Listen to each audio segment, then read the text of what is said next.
Hey, John, I appreciate you coming on my channel here and having some conversations about IAQ and all things air filtration and air purification. Hey, thanks for having me. Always a pleasure.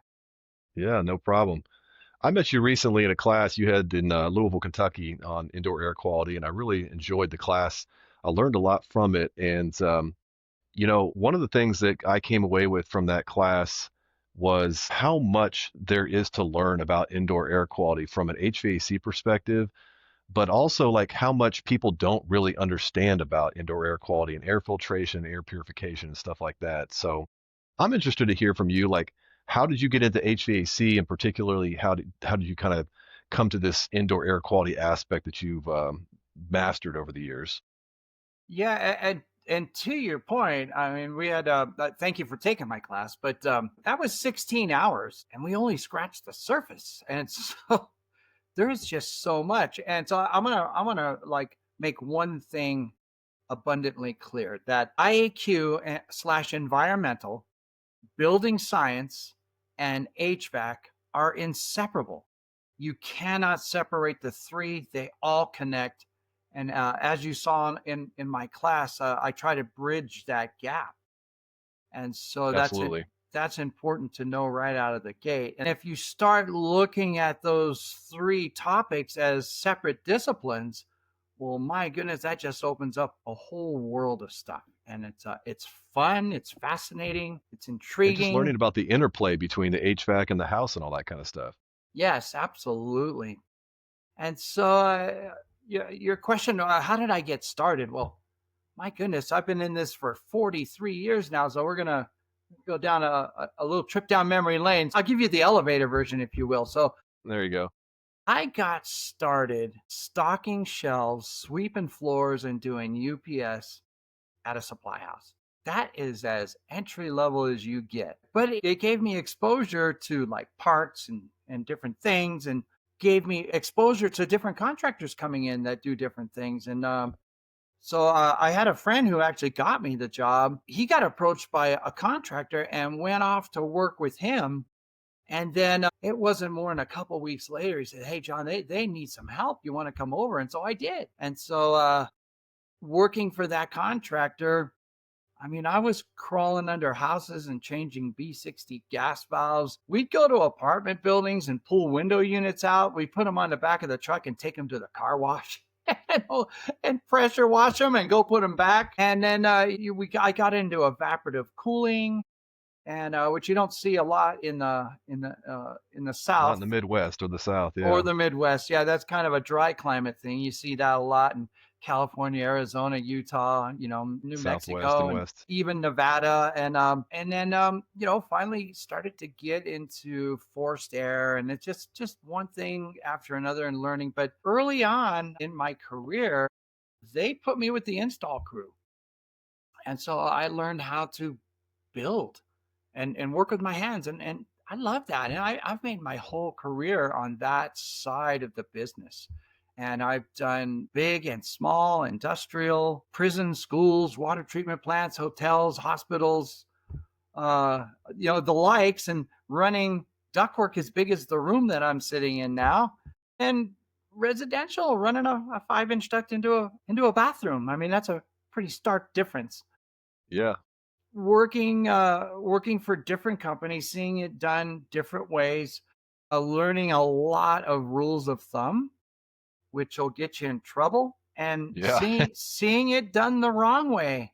I was in the pipe fitters union, I was in the sheet metal union, I was in the engineers and operators union, I was an engineer at UCLA.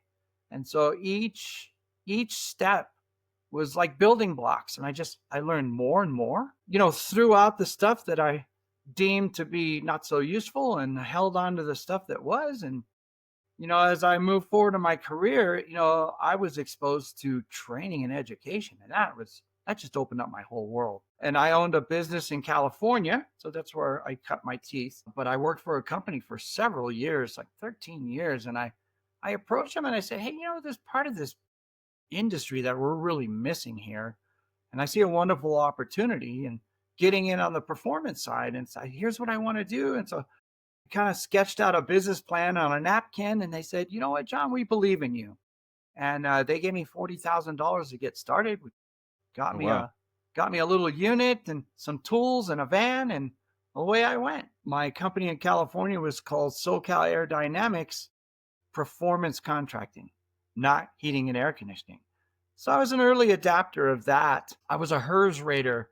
I was an air balance technician. I was doing air balances like a lot of the companies in California were running service calls. I was doing them hand over fist. Then I started doing commercial kitchen exhausts.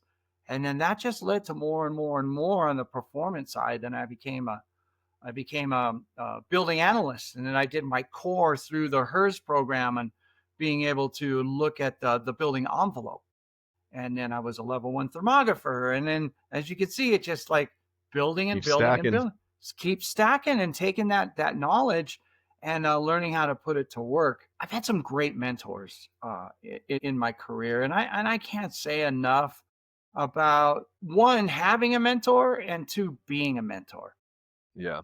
I'm kind of in legacy mode right now. I'm a little older.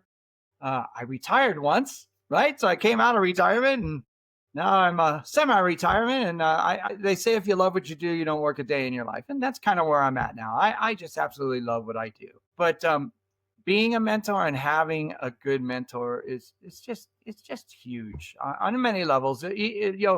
Professional, technical and spiritual, and just having a good friend, an accountability mentor. Absolutely. It's just huge, and we need more of that in today's world. So as I'm stacking blocks and learning, I connected with a gentleman named Gene Sperling. He was a respiratory pharmacist by trade, was really sick and tired of seeing what big pharmacy was doing as far as just, throwing pharmaceuticals at people. And then Yeah. they hook doctors in and get like free R&D. It's like, hey, here, I've got this new medication. It's supposed to do X, Y, and Z. Can you go ahead and prescribe it to your patients or clients, and let's track the progress of that. And if Yeah. you do enough, we'll send you to Hawaii. They do the same thing in our trade, which is kind of funny. Sell enough equipment, and hey, guess what? I'll send you to Hawaii. So Yeah. it's interesting. You would think something at that's such a high level on a medical side wouldn't entice people with perks like that, but they do, whatever that means. And so he got out of doing pharmacy, and like he had a brick and mortar and started doing auditing. And then he approached me and said, John, I really want to work with clients. I think there's a holistic approach. He got himself trained, and we started working together. And we've done some amazing projects together. And if you remember in our class, we talked about Helen, how we built a scope of work for Helen. Well, that was Yeah. one of Gene's clients Okay. because he's a PhD in pharmacology. He had relationships with doctors, and the HIPAA rules didn't apply. And so he was able to have these conversations openly. And then I got to have meetings with doctors and not talk anything confidential, but just talk about what our approach was, what we're trying to do holistically, what building science means in how we want to identify problems, but create a scope of work and have a holistic approach. And we had doctors buy in. And so through Gene, I had a relationship with UCLA Medical Center, USC Medical Center, LA Children's Hospital, several prominent immunologists, oncologists, and allergists in and out the greater Los Angeles and Beverly Hills area that were actually prescribing our services to their clients. And That's so, amazing, yeah, honestly, that you get that, a doctor to buy in that much on the home side of things. yeah, and it took a couple of case studies, if you will, like Helen. And when they saw the results, they're like, this never happens, and have them go off half their medications and better quality of life. Now, my clients came to me with cystic fibrosis, COPD, immune oncology, debilitating asthma, Lyme's disease, cystic Inflammation issues. fibrosis. So those are a lot of immunocompromises and respiratory compromises, and a lot of times there's no real cure for those, and they will succumb to those conditions, some of them. Putting our best foot forward, we can just hope for a better quality of life and maybe a sustain. If we can get them to a certain level and sustain them, maybe we can buy them some more time on this earth. And so that's real indoor air quality. There's a lot of weight to that. when I first got started and started doing this, it was scary, and that apprehension. Am I going to make a mistake? And I Yeah. made some mistakes, but is that mistake going to be detrimental to the client? And thank goodness it wasn't. There was some physical mistakes that were made, or things that didn't pan out the way we thought for both Gene and I, and we just changed course and just found out what worked. And Yeah. so You that learn from it, you move on. yeah. And so fast forward to today, I have the wonderful privilege of teaching indoor air quality all over the United States and Canada. I do teach that for Daikin and Amanda Goodman, but I'm also teaching that now privately for contractors in-house. I've done some coaching and stuff for the new flat rate. And with that, I was able to create with the founder, Rodney, the very first and only right now in the market, building science and IAQ menu pricing system, because it's one thing to learn about all this stuff, and we have to be able to be profitable. And believe me, I've given plenty away and gotten on airplanes and gone and worked with clients, but we need to be profitable. So we created that module. It's working really, really well. I do consulting in the field. That is, as I go out and work with contractors, I bring all my testing stuff, and we will work with a client, and I help them understand how to use the tools, gathering data, discerning that data, what's it telling us, and then creating a scope of work that's data based, and then presenting it to the customers. And they get to use some tools that maybe they don't have firsthand, and gives them a better understanding of what it is we're trying to accomplish. And that's been very rewarding. And then, I'm a product ambassador for a company called Dust Free, and been working with them for a while. And I think we'll get to that in a minute. Yeah, for sure. So before we go on, I want to touch on something. You had said that you worked with the doctors about solving these respiratory autoimmune inflammation issues for their patients. And I think that's a fantastic model that could be replicated throughout, the country, through the world or whatever, but I don't see it done that much. Do you see a way that we could teach what you do, what I do, what others do, and target that relationship in a way that we could kind of duplicate what you did to get more impact? Yes, and I've been approached. It's like, is this can we scale this? First of all, knowing how to have a conversation with an immunologist or an oncologist or a respiratory person, and how to communicate what it is you're trying to accomplish. I had Gene, and I learned so much from him, and I got to listen to him talk doctor talk, right? And there's so many layers to this. And when I say they would prescribe our services, meaning we couldn't get an HMO or a PPO insurance to like pay for our services. It just isn't covered in the current structure that we have now. But we were able to, because it came with such a strong recommendation or a prescription from a doctor that, hey, we need to clean up the home environment. We were able to get a very generous tax write-off. And so if I go into a house and I need to fix that house, and they're spending upwards of 60, 70, $80,000 to do so, and it comes with that very strong recommendation or a prescription.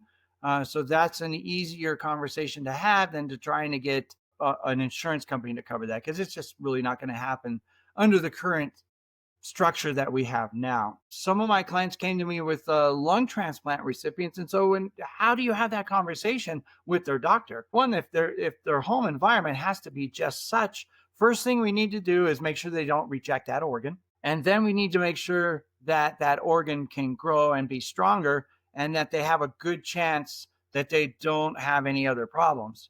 And so by cleaning up a home environment, we're able to do that. So how you communicate that to a doctor is everything. And Super because important. Yeah. most of where we're at in our industry is just sell, sell, sell. We want to sell something. And if we're more customer centric and being able to, hey, we have a solution for this problem, and not trying to have a solution just looking for a problem, if that makes sense. So we genuinely can look at a problem, create a solution based on science and data for the best outcome. So is it scalable? Yes. And I have had some contractors that have started with their own, maybe pediatrician or their own allergist or their own oncology or whatever that is. Have that conversation. Say, hey, I got a guy that's really going to help me clean up my home environment. And then, of course, we had several success stories where they go in, we change their environment. So it's not just indoor air quality, we're changing environments. They go back for follow ups, and the doctors are amazed at how well they're doing. Increased lung function, increased, overall well being, uh, able to go off medication. Those are all, that's solid evidence to prove our case on what we're trying to do. Yeah, and life changing for the customer, for the client. Well, yeah, and you know what? If insurance companies are always trying to save a dollar, there's that old adage that's what an ounce of prevention is worth a pound of cure. Yeah. If we could at least have them get involved in this conversation, it's like, look, if we can change this environment, you are really going to save money because there's going to be less trips to the doctors. There's going to be less surgeries and less chronic illness, and making America healthy again. I mean, that is a proactive approach, and if we could be, and now they're starting to look at indoor air quality, because we've got two things: is there we're so three we're so consumed with the food that we eat, ultra processed. That is so important. And then we look at water, the water we drink, and you have these instances with heavy metals and plastics and different things, and so the water we drink, we're totally discounting the air that we breathe, Yeah. and Yeah. that's the trifecta of being healthy. I really agree with you on the preventative aspect of it. I don't understand at all the insurance industry or why they don't, like, for example, I mean, you can get full body scans now that are relatively inexpensive that can detect cancer down to like stage 0, stage, 1, but insurance doesn't pay for it preemptively. They only want to treat it after you've been diagnosed, after there's some issue, and it just I'm like, they would save so much money to your point if they just did more preventative things in advance and more education, but that's not how the system's set up. So it's super important. And, about selling products, I think that's a good actual segue into talking about, these air purifiers that HVAC companies sell a lot. And I've seen a bunch of my customers over the last year or so have been coming back to me after I've done some, an inspection or whatever. I've offered them, here's what I think you need to do to the house. They'll call HVAC companies. The HVAC companies will say, oh, yeah, we can do that. But also, we want to add this, air purifier to your system, and it's only going to cost you $2,000 or whatever. And then, I'm not the HVAC strong side of things from the air purification that you are. So I ask people like you, I'm like, what does this do? What is this actually going to be helpful? And then I get the response back from you and from others that, that actually could be more harmful than it could be helpful. So could you talk about that industry and that kind of aspect of things a little bit? And, some of the products that people might want to be aware of, good and bad. Yeah, and this has been a banner I've been waving loud and proud for some time. And the good news is, just recently, ASHRAE is putting out their ASHRAE standard 185.3. Okay. This is so needed because it's actually going to be looking at these air purification devices and look at what additives that they're putting into the air, and draw some kind of conclusion as to where our limits should be, and if these things are actually doing more harm than good. So my philosophy is, any technology that puts an additive in the air as part of what they're trying to do is absolutely a no-go for me, because we're trying to remove stuff from the air, not put stuff into the air. And Exactly. so we've got a few different things. The use of ozone has been around a long, long time. And, the Air Resources Board and the EPA have really stepped up and said, hey, you know what? No, no, no ozone generation. And now we can use it for remediation when there's no occupants, and that's fine. So that has been a part of the air purification world for the longest time. Now there are some devices out there that still use it, but then as part of their technology, they create ozone. They have the oxidation of whatever they're trying to approach, and then they've got something to remove the ozone until it goes back in. Is that a step in the right direction? Possibly, until if you've got too many layers of things, that's just more things that could go wrong.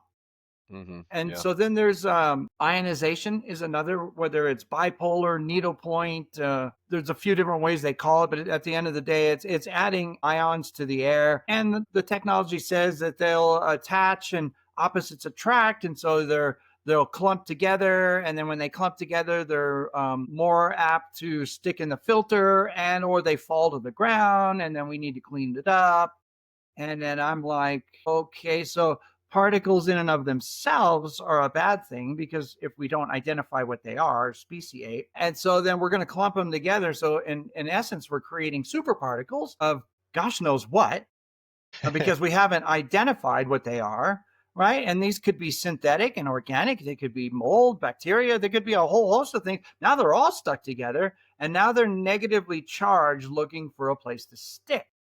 And so the theory, and there's plenty of peer studies that said that the amount of those particles that get captured in a filter because of the ionization process is negligible, meaning they really can't measure the benefit of that. And then Interesting. then the aspect of the stuff falling to the ground because they get so heavy that they fall. Well, I'd say 99.9% of small children and infants and our pets are on the ground. And so if you're trying to create an environment that's clean for your small children and they're on the ground, or they could even be in a crib or a bassinet, whatever, those particles are going to fall right where they're at and they're going to breathe them. And And if then they the fall whole into part, carpet, they're going to stick there in the carpet. They're probably not going to leave for any time soon. and then they'll get re-aerosolized. And Yeah. then the whole part with the filter. So if you've got the particles up in the air and then you've got a low wall return air, we should be capturing those. They need to go a pathway. And now I'm in the way between the particles and the filter. And so now I'm going to breathe them. The most startling thing is with infants and young children because they're in the developmental stages. Their lungs are growing. You know, early childhood asthma is on the rise, and in due in part by from 2.5 and other VOCs and different exposures that we have, and even molds and those kinds of things can cause that as well. There's cognitive issues. There's all kinds of things that we know are happening. And so there's that proactive thing. And then the other kind of air purification that technology is PCO or photocatalytic oxidation. And that's the use of UV lights across a catalyst, which is titanium dioxide. There's a reaction. It does create hydroxyl radicals. There's one device out there that says it creates hydrogen peroxide. But if you do a quick Google search on what happens when you breathe hydrogen peroxide, it's not good. And so the hydroxyl radicals are supposed to stick to stuff and break it down, but there's byproducts that come with that, and that would be nitrous acid, carbon dioxide, and formaldehyde. And this is no secret. You could look it up, and there's plenty of peer studies out there, and I don't have the links to tell you all of them because I can I've add read them them after all. the fact. Yeah, there's so many out there. And Yeah. so this new ASHRAE standard is going to look at all of that and say, hey, you know what? Maybe we shouldn't be doing this in the home. Let's get back to some basics. So will the ASHRAE standard limit the type of products that can be produced and sold, or will it just say they have to meet certain criteria to be available in the market? We don't know yet. We don't know yet. So back when the Air Resources Board, so this came out of California, the EPA and the Air Resources Board say no ozone generation. But then they kind of tweaked the standard and said, well, you know what, a minute amount it would be okay, right? Like I'm talking way down in the parts per billion. Well, we'll allow that. So I don't know what they're going to do exactly, but it's a step in the right direction. Something you've heard me say in my class, low level long term exposure to any chemical pollutants or things that are going on in a home is bad news. And sometimes worse because if we have an event and we're exposed to a larger level, we have a reaction right away and we know something's going on. But when we have low level exposure, it's the frog in the boiling water scenario. Yeah. They don't And, know it's happening. and I think carbon monoxide leaks are probably one of the most common ones that we hear about because it's odorless and tasteless, and it can go on at a low level for a long time. And people might just think that they have constant headaches or they have some kind of a cold or sickness that goes on, but they don't realize that it's, a gas appliance or something inside their house that's causing that problem. And it can cause brain damage and it can kill you if it's severe enough and it lasts long enough, right? So but there's a lot of other things besides carbon monoxide that can harm you. Yeah, and so you go to the big box store, you get a good carbon monoxide detector. It goes off at 70 ppm. Well, if you Yeah. look at like NCI standards, 70 ppm, you evacuate. Yeah. So, and I told the story in my class where I had a client that was exposed to 35, 30 ppm for over a year, and her muscles were deteriorating, and there was tissue breakdown and all kinds of stuff going on. So, to your point, yeah, any low level exposure to any kind of pollutant is not a good thing. And Yeah. then we look at carbon dioxide, and so there's a lot of talk about that. So extreme levels, you're going to have cognitive things. You're going to have sleepiness and drowsiness and maybe headaches. But in the long term, there could be some effects that are irreversible. But we like to use carbon dioxide as a proxy to see how well our ventilation is doing. And so, depending on what standard you look at, I think ASHRAE says 1200. World Health Organization, I think, is 1100. I like 600 for my clients because I'm dealing with compromise a lot.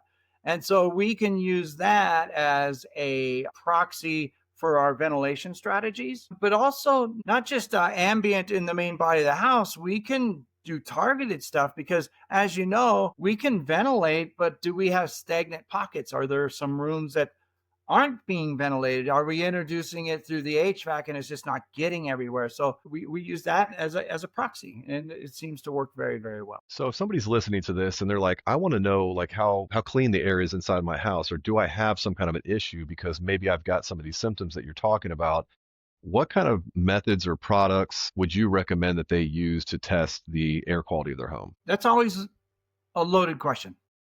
And so I've gone into clients' houses and they said, look, I bought this monitor from Amazon. It was $85 and it's telling me this, that, and the other thing. And then I come in with my more sophisticated and more expensive testing stuff and handhelds, and the data doesn't line up. Sometimes those devices are reading low, which can be a problem for obvious reasons. And sometimes they're reading high, which could cause concern and panic and worry. And so, yeah, but there are some devices out there that you could buy that are better than other. Air Things is one. Haven IAQ just came out with their air monitor. That's another one.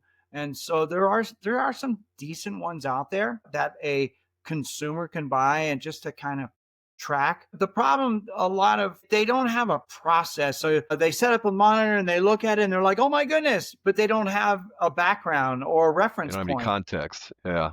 Yeah, there's no context there. And so they're like, oh, and then they start Googling and, well, is this good? Is this number good? And there's a lot of information. And with, AI, you have a information highway at your fingertips, but there's still some context missing. Do we get a background from outside? Do we compare it to that? Are we compromised? And is at a certain level not good for us, but good for somebody else? So there's some problems, but I'm all for being proactive. And if they have a monitor, I like the Haven IAQ because you can do an in-duct monitor, you can do a room monitor. They can communicate and do demand ventilation or dehumidification or run the fan for filtration. So we're getting better. And so that I think that's a great step in the right direction, because if you have a monitor, you look at it, it's like, oh my goodness, I'm a little high here.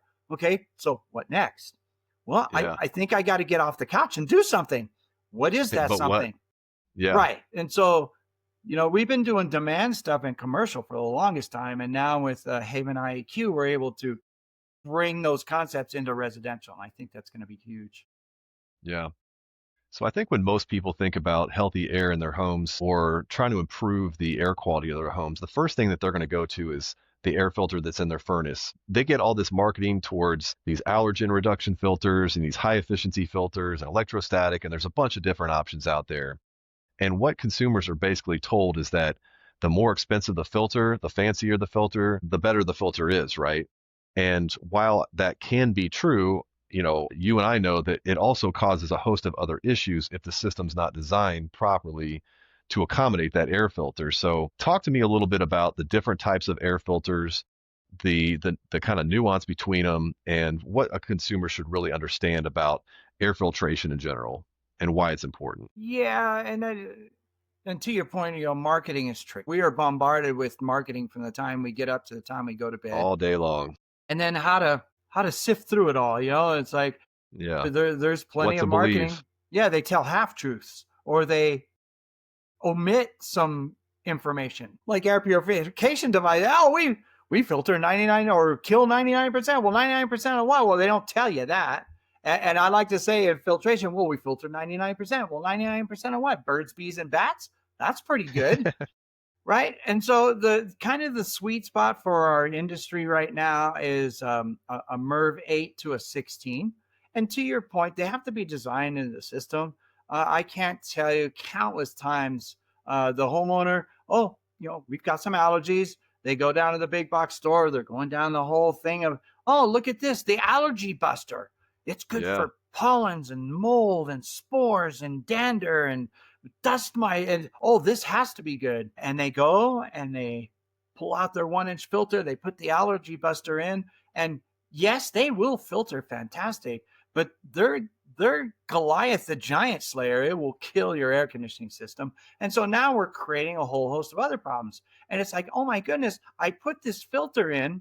I had a glass filter. I put the allergy buster in, and my house is more dusty. Well, guess what? That filter has so much resistance that what duct leakage we may have had gets exaggerated because it's just looking to pull the air. It's going to get it from somewhere. If it can't get it through that filter, it'll start getting it through duct leakage on the return air side. And then we'll start having more dust rather than less dust. And then Yeah, that's service crazy. It's so calls. counterintuitive too. Yeah. All of a sudden, hey, my rooms aren't feeling as comfortable as they were. Well, you just cut airflow by a third. And so you're not getting enough air moving. And it's like, it's a little more humid in here. Well, because you're not You're not moving enough dehumidifying air, as well. or it's super dry in here now. Well, yes, you've slowed the air down so much that we're doing a whole bunch of latent work that maybe we didn't need to do. And so it's a balancing point. Airflow, system performance, delivered BTUs, how many air exchanges per hour are we going to get through that system? If we just cut it by third, well, guess what? You've got 1/3 less air exchanges per hour through the system as well. So it creates a whole host of problems. So And it can also raise the electric cost of the operation of the absolutely. system. Yeah, Yeah. we're going to short cycle on our refrigeration cycle. And so that'll start sending liquid back. The compressor is going to start running hot. Heat equals energy, right? So our energy Yeah. usage is going to go up. Yeah. So the difference, I mean, so most people have a 1 inch air filter, right, in their system, whether it's a heat pump, a furnace, geothermal, or whatever.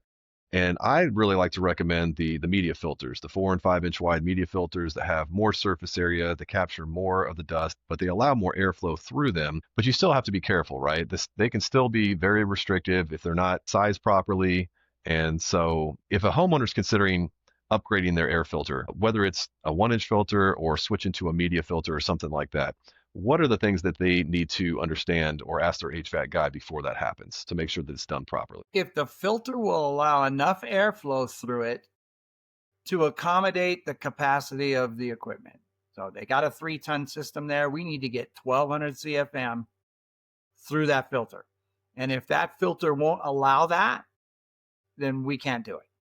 And then when you start talking about extended pleated media, the 4 and 5 inch filters, that takes a little bit of duct work, maybe some sheet metal work, because the filter housing that's there was 1 inch and never meant to have that. You have to make sure that the airflow through that filter can accommodate the capacity of your system, whatever that may be, 3, 4, 5 tons. And so the HVAC guy needs to understand A, how to test and measure that airflow through the system, whether it's with a true flow grid or a traverse or some other method, static pressure and looking at the table. And they also need to measure the static pressure drop that the filter creates as well, right? To make sure that it's not compromising the performance of the system as a whole. Sure. So What I see a lot, at least where I'm at locally, and I know that this is a problem nationwide, is a lot of HVAC contractors don't understand this. They don't know how to measure it, and they simply don't do it as a matter of standard practice. So from a homeowner's perspective, this can get really frustrating where, hey, Eric and John are talking about this air filtration system that I should have. They're calling three or four HVAC companies and none of them are giving them, you know, the confidence to move forward with them because they either don't know how to test or they're not explaining things properly to them. So what can a homeowner do to find that contractor and make sure that they actually get the right one installed? That's a loaded question. And this is a battle we've been fighting for a long, long time. I've been a member of NCI for 18 years. And 18 years ago, we started talking about measuring airflow and static pressure. Fast forward 2025, we're still talking about it. Still And we're talking about it. still trying to get contractors on board, measure some way, shape, or form, measure. And then being able to, you can look at a filter and they'll give you some performance data and say, hey, here's our resistance at this velocity and this amount of CFM. At least be able to look at that. If one of your homeowners wanted to find a contractor that is astute enough to do this, NCI, National Comfort Institute, has a contractor locator for your area. Most people that are on that locator list are measuring airflow. I go working with companies all the time. I was just in Texas last week working with a company. Their senior technician, been in this industry as long as I have, and he's talking about his delta T temperature split. And I said, that don't mean nothing. We need to look at delta E, enthalpy change. He didn't know what I was talking about. That's where we're at with our industry. So go ahead and explain for those who don't understand, what is enthalpy change? So enthalpy change, it's all about the BTUs. We can look at delta T all day long, but if that system's been off and you just started it up and you're looking at your pressures on your condensing unit and it's been running 20 minutes and you go in and the magic number that everybody's looking for, 20-degree delta T, and you go in and you measure, you don't have that. Well, it's only been running for 20 minutes. And so how many cubic feet do you have and how many air exchanges do you have to get all the air in that building through your system? If we can get 5, now we're looking pretty good. But that means you got to wait for an hour. Most technicians don't have an hour. They're not doing that. So this is getting a little geeky. So you have to take a wet bulb measurement. You have to go to your chart, convert it to enthalpy, then look at your enthalpy supply and return. So that's your delta E between supply and return. And so you take your enthalpy change times the amount of airflow, CFM, times 4.5, which is our constant for cooling. And that gives you delivered BTUs right then and there on the spot, any system, anytime, right now, yesterday, tomorrow, a week from now, a year from now. It'll tell you what your delivered capacity is. So if I have a 48,000 BTU piece of equipment, I should be delivering pretty close to 48,000 BTUs, within range. And I've even seen equipment outperforming because the airflow, everything's like right on, and they're really outperforming the performance data. And that happens. But if they're not doing that, they don't understand the full theory of what we're trying to accomplish. Yeah, the difference between explaining, like you'll talk to a customer that's talking about CFM delivery to a bedroom or to a living room or whatever, but it's not really about the CFM delivery, it's about the BTU delivery. And a lot of HVAC companies that design, they'll do heating, cooling load calculations. They'll generally just do a block load. At least that's what I see around here. They won't do a room to room. Or if they do, it just says on the diagram, 50 CFM in this room or 100 CFM in this room, but it doesn't really break it down by, here's the load for the house. Here's what the equipment that should be going into this house, and here's how it should be distributed by a BTU per room in the house.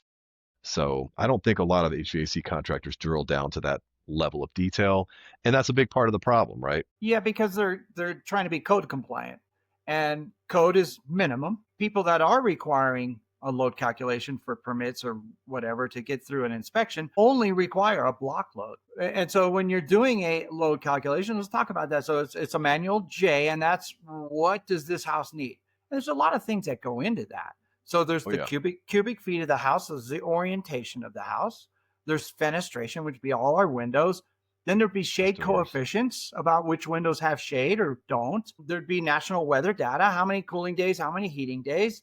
We would look at insulation R values, but one number that never gets plugged in, or most never, is the infiltration number. That would be a blower door. And now Tight the house is. we're talking about building science here, and so that's the big number. And then if we've got an existing piece of equipment, duct leakage is huge, but so that's manual J. So from a manual J, we're able to go to a manual S. And so now we can do our equipment selection. What piece of equipment from said manufacturer, furnace, coil, and condenser is going to be able to satisfy this load? So now we have our equipment selection. So a lot of people do a manual J and go right to manual D. But until you know what equipment you can't do the manual D. And so now we can do our duct design. And so on the manual J, we need to do room to room because different rooms are going to have different requirements based on some of that criteria I just mentioned. And a lot of times we get comfort complaints and they blame it on the HVAC. And it's like, no, that room isn't working. The house isn't working. You've got some thermal discrepancies based on lack of insulation or too much infiltration and what drives that. But so now we do our manual D. So we got a duct design, and then we need to do a manual T. What's a manual T? That's termination points. What grill and register is going to allow us to deliver that air into that room based on our manual D at all our given CFMs and velocities? So Yeah. we mentioned the manual J to get us at least a block load. And so now we know how many BTUs we have. Now we know how many CFM we're going to have from our equipment selection. We could do a little math and we can tell you how much BTUs are being delivered per CFM into each room. And so we Yeah. can break this down further and further and further. But hey, we got software that can help us with this. Of course, you know how software works. Dumb data in gets dumb data out. But if we can put in some good solid data, we'll get some good results out. I used to always use RightSoft. We got Conduit now. We've got Quick Model. We've got software like QB Casa, which allows us to walk through a house with our tablet. And next thing you know, we have a drawing. And then we just put in the data. We got all kinds of technology at our hands to help us with that. Now, this is some stuff that, quite frankly, a homeowner really doesn't or shouldn't know how to do or shouldn't have to Yeah. do it. If we only had a workforce that would just do your job. So I Well, hope and I broke that down.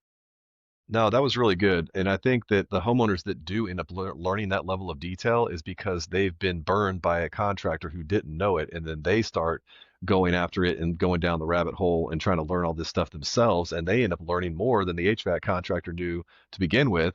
And then I've seen this happen several times. And it's like, and then they're like, who do I call that actually knows this stuff? And that's the problem. And so I'm hoping that, these kind of conversations spread more awareness and more HVAC contractors become interested in learning this kind of stuff and actually implementing it in their business on a daily basis. Because until that happens, you're just going to have a ton of contractors out there that like swapping out boxes and selling fancy systems that don't actually solve comfort problems or indoor air quality problems. And that's what we see, unfortunately, the majority of the time, right?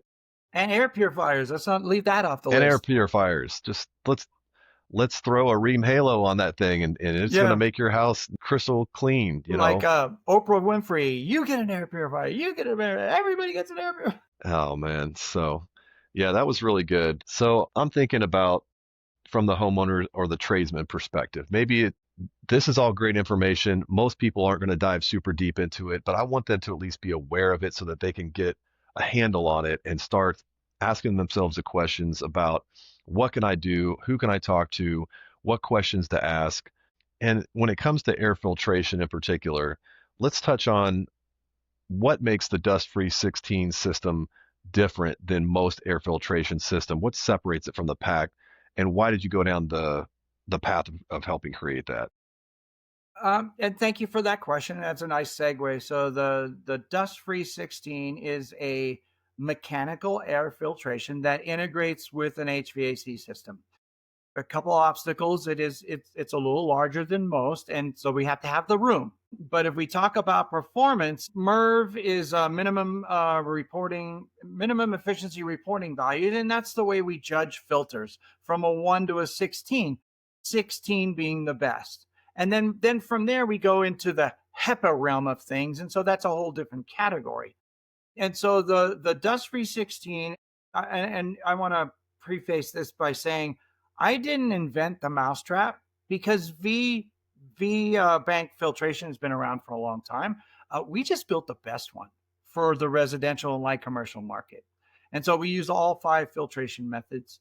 We have a very robust, what we call electrostatic attraction as part of the 5. We have a 3-year filter life, and we can actually get more. And so we have really good front loading, but also we have a secondary loading that's very robust. And we may take a hit on our loading curve as far as airflow and static pressure, but we will never filter any less than that 98, 99%. And so we are right on the edge of HEPA. We're doing substantial work in the PM 2.5 realm of things when we look at the size range of particles. And so we are our 4 and 5 ton unit, which will handle a 4 or 5 ton air conditioning, is coming at a 0.06 static drop, which is phenomenal. I'm sorry, I misspoke. 0.08. The reason Either way. the reason I said 0.06, because I've got guys who have installed them. We have to be kind of conservative on our published data, just because. And to our conversation, we don't know what kind of contractor is going to install it. And so, if they don't install it properly, just like anything. Yeah. But so 0.08, but I have contractors installing these in the field who have measured 0.06 on the static drop. And then our up to 3 ton unit is coming in at 0.06, but we're bringing them in at 0.04. That is a breathe easy filtration system that just lets the air flow. 98 to 99% filtration in all size ranges, up to or down to PM 2.5. We're just excited. We're selling it through a company called True Tech Tools, and it's online, and it's on the market now. And if I can brag a little bit, they're selling out every 2 to 3 weeks. They're selling out their whole inventory. So That's awesome. Yeah, and we're trying to project and get them on an automatic reorder, but that's been phenomenal. I got a guy in Nashville, Tennessee, that's doing about $50K a month on dust-free 16s. Wow. Yeah. He's a good salesman.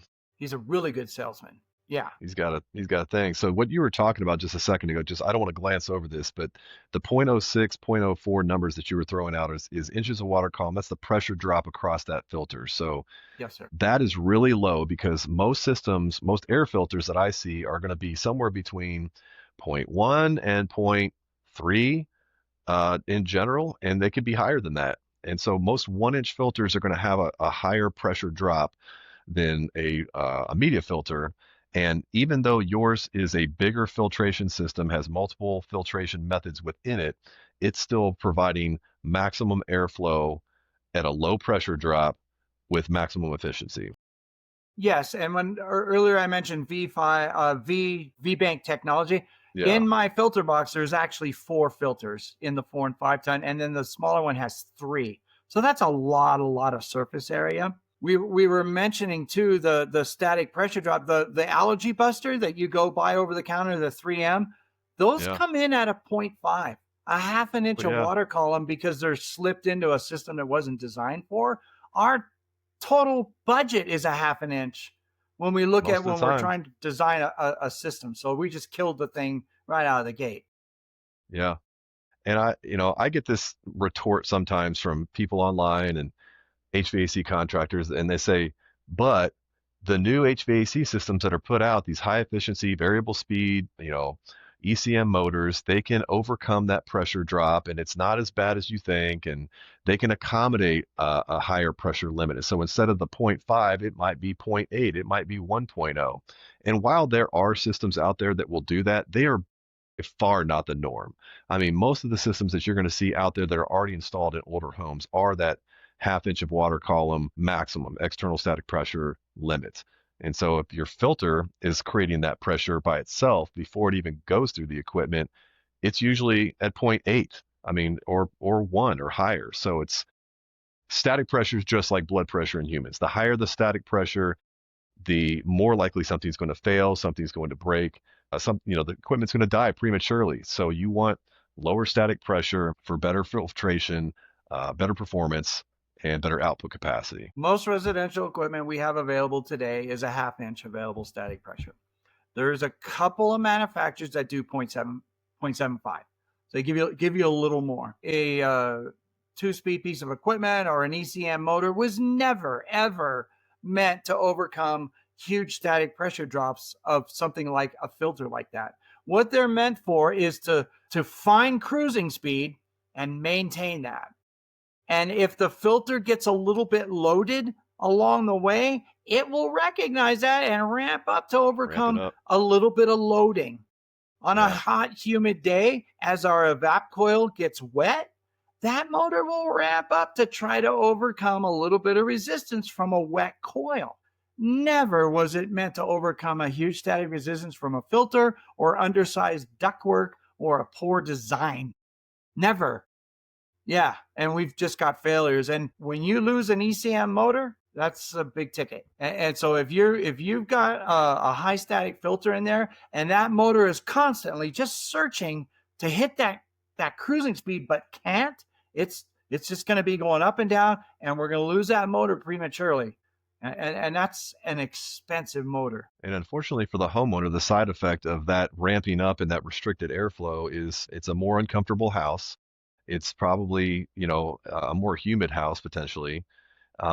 And it's going to cost them more electricity to operate that equipment than it would otherwise. So your utility bills are going to go up. So all this stuff that you're doing in the expectation of making a cleaner house, better air quality, safer for your family and all that kind of stuff can actually hurt and not give you the effect that you thought it was going to. So it's really important, and it's such a common thing that we see online. I hear about almost every house that I go into has usually some kind of a higher end 1-inch filter, and it doesn't take that much education to explain to them why it doesn't work as well as they think and why they should probably be looking at other things first, like, hey, you got ductwork in a ventilated crawl space or in an attic space that's leaking like crazy. You might want to seal the ductwork first before you worry about the fancy air filtration system on your equipment. Just a thought. Yeah, or the air purifier. Or the air We purifier. keep coming back to that. And so I get asked, hey, well, John, what should we do? What should we be doing? If we're not going to do air purification, it's like, well, what should we do? It's like, well, get back to basics. I got 6 key principles. Thermal comfort. If you design, and people always ask me, what's the best system? Well, I don't care whose sticker's on the box. If it's properly designed, properly installed, properly commissioned, and properly maintained, that's the best system. I don't care who stickers on it. But if we want to look at 6 key principles, so thermal comfort, let's keep it thermally comfortable, and that means matching loads to the house, right, to make it comfortable. Let's look at humidity control, either too much or the lack thereof, and however we do that, if we do it through the HVAC or use supplemental, right, supplemental humidification or dehumidification. Let's look Yeah. at filtration. Filtration's huge. We could tackle a lot of problems with good filtration that are designed into the system. Yep. And then I want to look at ventilation. Let's put the V back in HVAC. Ventilation strategies, I think, are a must on every home. And I always say in my class, the why never changes, just the how. How I do ventilation in California is going to look different than how I do it in Alabama, Louisiana, Georgia, Florida, right? It's going to be different. And then building pressures. Building pressures are huge. All the best filtration in the world is going to be a wash if we don't get a handle on our infiltration, meaning we're bringing more particles in at such a high rate that the filtration can't keep up. The bigger number is going to win every time. And then pollutant identification and source control. We can't fix pollutants when we don't know what they are. So if we can identify them, that gives us ammunition to understand where are they coming from. So pollutant identification and source control. Let's get after the source. And then, is it synthetic, organic? Is it happening in the house? Is it happening outside? Is our infiltration bringing it in? Is our duct leakage bringing it in? And so everything connects. But if we could go after those 6, we don't have to worry about fancy smancy air purifiers and get gadgets and gadgets. Let's just get a solid foundational approach and go from there. Let's get the fundamentals right. Yes. Yes. So last thing here, I want to pick your brain on this real quick because in Kentucky, it's hot and humid, just like most of the southeast United States. And what I keep seeing in new construction are humid houses with some form of mechanical ventilation that is usually a exhaust fan that runs all the time. Sometimes it's a ERV or a balance system, but it's usually an exhaust fan in new construction unless it's some higher end custom home. And my understanding of indoor air quality is that the foundation of most of the issues that happen because of elevated humidity levels inside the house that cause health problems. So my understanding is that if you can control that humidity inside the house, you're naturally going to also control the level of air quality inside the house to a certain extent.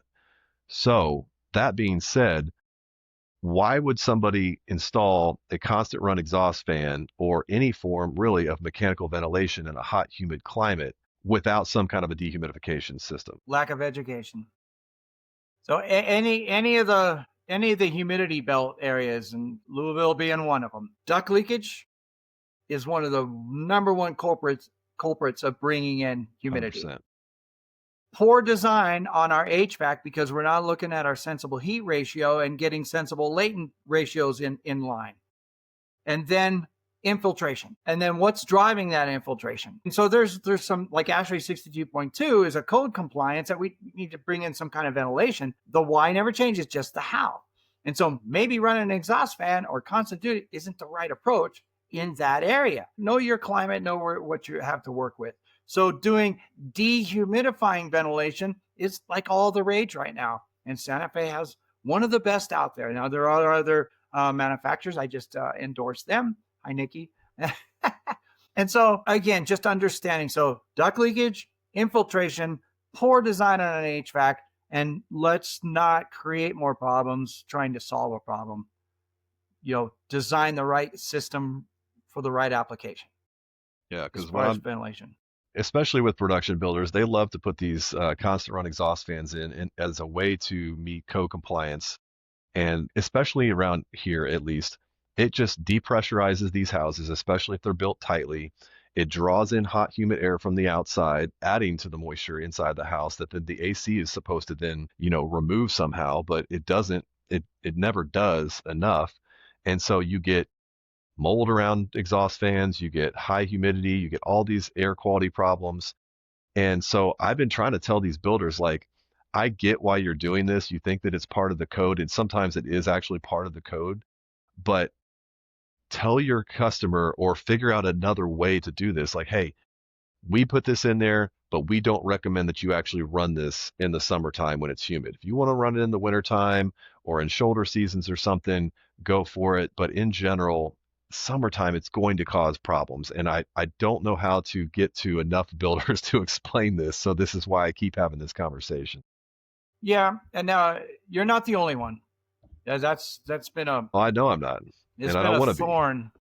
And again, a code is a minimum requirement, right? So most of these builders, they want marble countertops, high end finishes, a nice stainless steel, refrigerator and appliances, but they don't really understand some of the inner workings of the house. And having the whisper quiet fan in the bathroom that runs and is causing infiltration is a step in the wrong direction. But that's It's the where we're at. cheapest way to comply with the code that they think they need to comply with. And again, like unless the house is under a certain tightness, usually it's not required unless they're trying to do some, Energy Star program or LEED or something like that or whatever. But I just see it causing more problems than it helps. And if I could get to every customer that had a new house that has one of these things installed and just tell them either cut the breaker, disconnect it, or turn it off if there's a switch in the housing, I think it would solve a lot of issues in the summertime, at least in hot, humid climates. Yeah, absolutely. So, well, John, I really appreciate your time today. I don't want to keep you any longer. An hour and five has been awesome with you. Every time we talk, I learn a lot. So, is there anything that you'd like to leave us with, or one piece of advice if you could talk to a homeowner or a tradesman about indoor air quality, what would that thing be? Education. Get Just keep educated. learning. We have so much at our disposal, and there's so many great groups out there now. If you're involved in HVAC, there's a coalition right now called Better HVAC, and it operates under the premise that rising tides lift all ships. Let's all bring up our game. Let's be better together. Let's use Yeah, technology to our advantage. There's so many things out there, and technology is evolving so quickly. Let's use it to our advantage. Yeah. If you want to learn more, just reach out. awesome. I appreciate it, John. That's perfect. All right. I'll We look might have to forward to do talking this with you again again. soon. Yeah. Absolutely. I'm definitely down for it. So Okay. appreciate you, John. My pleasure.